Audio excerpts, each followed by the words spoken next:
सोचिए, देश का सबसे सुरक्षित एग्जाम और वो भी हैक हो जाए। जी हाँ, आज हम नीट एग्जाम के उस महा घोटाले की बात कर रहे हैं जिसने पूरे देश को हिला कर रख दिया है।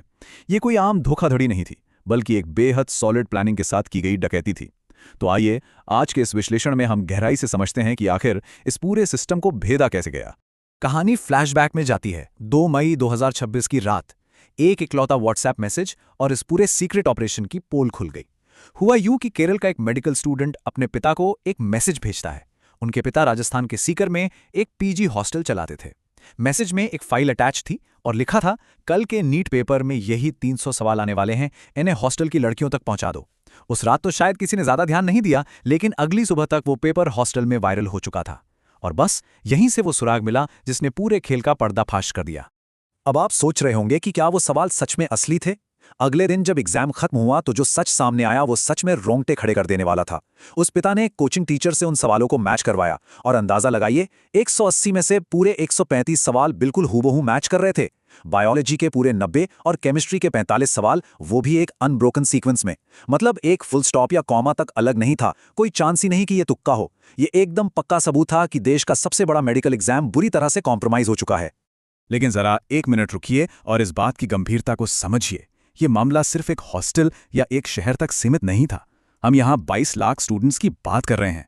ये वो एग्जाम है जिसे पास करके लोग डॉक्टर बनते हैं, जिनके हाथों में हम और आप अपनी जान सौंपते हैं। तो एक छोटे से हॉस्टल से मिला वो सुराग असल में 22 लाख बच्चों के फ्यूचर और उनकी सालों की मेहनत पर एक बहुत बड़ा प्रश्न चिन्ह लगा रहा था। और पता है, ये कोई पर्ची फेंकने वाली आम चीटिंग नहीं थी। इसका एक पूरा का पूरा ज्योग्राफिकल रूट था।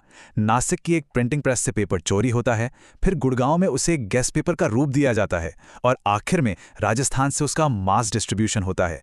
मतलब ये पूरा एक वेल ऑर्गेनाइज सिंडिकेट था।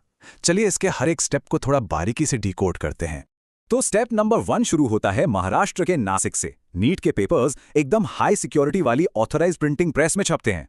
जांच के मुताबिक पेपर यहीं से उड़ाया गया। अब सिक्योरिटी इतनी कड़ी होती है कि आप अंदर एक सुई भी नहीं ले जा सकते। मोबाइल फोन तो छोड़ ही दीजिए। लेकिन इन लोगों ने क्या किया? इन्होंने हाई डेफिनेशन पोर्टेबल स्कैनर्स का इस्तेमाल किया और पकड़े जाने से बचने के लिए नासिक के बाहरी इलाके में अपना खुद का एक कस्टम शैडो सर्वर तक सेटअप कर लिया, ताकि डेटा ट्रांसफर को मॉनिटरिंग सिस्टम से छुपाया जा सके। लिटरली ये किसी हॉलीवुड हैकर मूवी से कम नहीं था। अब जरा इस पूरी डकैती का फाइनेंशियल एंगल देखिए। ये जानकर आप हैरान रह जाएंगे कि कैसे एक चोरी का पेपर एक मल्टी लेवल करोड़ों का बिजनेस बन गया। नासिक में शुभम नाम के एक शख्स ने इसे 1 लाख रुपए में खरीदा। फिर इसकी सॉफ्ट कॉपी गुड़गांव के एक डॉक्टर को पूरे 15 लाख में बेची गई। वहां से राजस्थान के बिवाल ब्रदर्स ने इसे 30 लाख में उठाया। इसके बाद सीकर के एजेंट राकेश ने इसे 5 लाख में लिया और आखिरकार घूम फिरकर उस केरल के स्टूडेंट तक ये पेपर 50,000 रुपए में पहुंचा। देख रहे हैं आप, हर लेवल पर प्रॉफिट बढ़ता गया और पेपर हजारों हाथों में पहुंच गया। अब पकड़े जाने का डर तो था ही, तो गुड़गांव में इन्होंने एक बड़ा ही शाकर दिमाग लगाया। पेपर को ऐसे ही खुलेआम नहीं बेचा गया। इसे नाम दिया गया गेस पेपर, यानी एक्सपेक्टेड क्वेश्चंस का सेट। इन्होंने क्या किया कि ओरिजिनल पेपर के 120 सवालों में बाहर के रैंडम सवाल मिला दिए, जिससे टोटल 410 सवाल बन गए। ये एक बहुत ही क्लेवर मूव था। ऐसा इसलिए किया गया ताकि अगर ये पेपर गलती से किसी के हाथ लग भी जाए तो उसे लगे कि यह सिर्फ किसी कोचिंग का प्रैक्टिस टेस्ट है। किसी को कानो कान शक तक नहीं हुआ। और ये नेटवर्क कितनी तेजी से फैला, जरा इसकी टाइमलाइन पर गौर कीजिए। 26 अप्रैल को पेपर बीवाल ब्रदर्स के पास आता है। 29 अप्रैल तक ये एजेंट राकेश के पास पहुंच जाता है, जो अकेला ही इसे 700 छात्रों को बांट देता है। इमेजिन कीजिए, 2 मई को ये व्हाट्सएप के जरिए सीकर के हॉस्टल में पहुंचता है।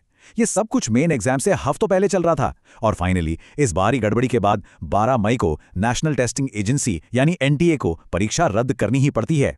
अब यहाँ एक बहुत ही दिलचस्प बात सामने आती है। इन्वेस्टिगेटिंग एजेंसीज और अथॉरिटीज के बयानों में जमीन आसमान का अंतर था। एक तरफ राजस्थान के स्टेट स्पेशल ऑपरेशंस ग्रुप का साफ कहना था कि उनके इन्वेस्टिगेशन में मिला है कि पेपर एग्जाम से लगभग 1 महीने पहले ही सर्कुलेट हो चुका था। वहीं दूसरी तरफ शुरुआत में नेशनल टेस्टिंग एजेंसी का स्टैंड बिल्कुल अलग था।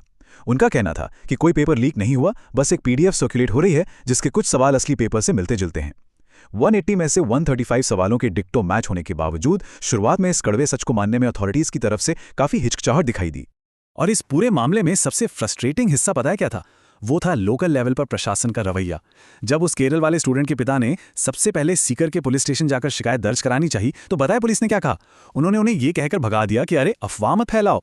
मतलब लिटरली उनकी बात को सीरियसली लिया ही नहीं गया। जब तक ऊपर से एनटीए और सेंट्रल इंटेलिजेंस ब्यूरो का अलर्ट नहीं आया, तब तक ग्राउंड लेवल पर कोई असली इन्वेस्टिगेशन शुरू ही नहीं हुई थी। खैर, जब जांच शुरू हुई तो जो मुख्य संदिग्ध सामने आए उनकी प्रोफाइल कई गंभीर सवाल खड़े करती है।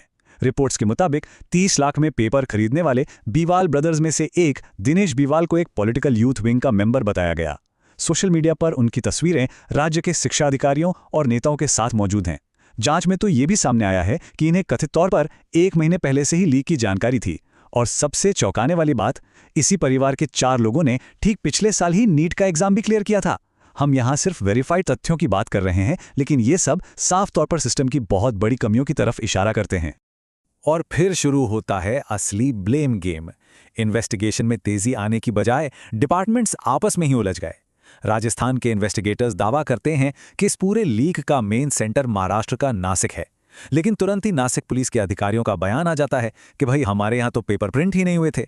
मतलब 2 राज्य एक दूसरे पर जिम्मेदारी डाल रहे हैं और इस पूरी ब्यूरोक्रेसी के जाल में जो असली जवाबदेही होनी चाहिए वो कहीं गुम हो गई है। सबसे ज्यादा अफसोस की बात तो यह है कि ऐसा कोई पहली बार नहीं हुआ है। अगर हम थोड़ा पीछे जाकर 2024 के एग्जाम साइकिल को देखें तो वहां भी परीक्षा से पहले पेपर लीक की खबरें आई थीं। बिना किसी लॉजिक के ग्रेस मार्क्स बांट दिए गए थे, जिसकी वजह से पूरे 67 छात्रों को 720 में से 720 परफेक्ट स्कोर मिले थे, जो कि मैथमेटिकली लगभग इम्पॉसिबल था। तब भी देश भर में भयंकर प्रोटेस्ट हुए, सीबीआई जांच बैठी, लेकिन कोई ग्राउंड लेवल स्ट्रक्चरल रिफॉर्म नहीं हुआ और नतीजा आज हम फिर से उसी चौराहे पे खड़े हैं। तो अब इन्वेस्टिगेशन और ब्लेम गेम से थोड़ा हटकर एक बहुत ही बेसिक लेकिन बहुत बड़ा सवाल हमारे सामने आता है। उन 22 लाख स्टूडेंट्स का क्या होगा जिनका फ्यूचर इस वक्त अधर में लटका हुआ है? देखिए, जब सिस्टम के फेलियर की वजह से कोई एग्जाम कैंसिल होता है ना, तो उसका असर सिर्फ न्यूज़ हेडलाइंस या कागजों तक नहीं रहता, उसका सीधा असर असल जिंदगियों पर पड़ता है। इस पूरे ड्रामे के पीछे एक बहुत बड़ी अनदेखी कीमत है जो सिर्फ और सिर्फ छात्र और उनके परिवार चुकाते हैं। दोबारा एग्जाम सुनने में एक छोटा सा शब्द लगता है, लेकिन इसका मतलब है कई महीनों का सीधा नुकसान। कई बच्चों ने तो अपनी किताबें और नोट्स तक बेच दिए थे। परिवारों पर कोचिंग, रहने और खाने का लाखों का एक्स्ट्रा प्रेशर आ जाता है। इन बच्चों ने अपनी नींद, अपनी सोशल लाइफ, सब कुछ दांव पर लगा दिया था। इस पूरी घटना से उन पर जो मेंटल और इमोशनल टॉर्चर होता है, सच कहूं तो दुनिया का कोई भी सिस्टम उसकी भरपाई नहीं कर सकता। लेकिन इसी निराशा के बीच एक बात याद रखना बहुत जरूरी है, जिंदगी सिर्फ एक एग्जाम पर आके खत्म नहीं हो जाती। आज के इस दौर में हजारों ऐसे बेहतरीन करियर ऑप्शंस हैं जहां शानदार ग्रोथ और अच्छी सैलरी मौजूद है। इसलिए हमेशा एक प्लान बी होना चाहिए, जैसे कि data science, sustainability and climate research, UI UX design, sports analytics या फिर कंटेंट क्रिएशन।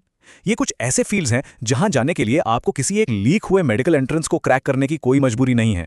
हमें मेडिकल या इंजीनियरिंग के उन पुराने और ट्रेडिशनल रास्तों से बाहर निकल के देखने की बहुत जरूरत है। तो आखिर में एक बहुत ही गहरी सोच के साथ हमारे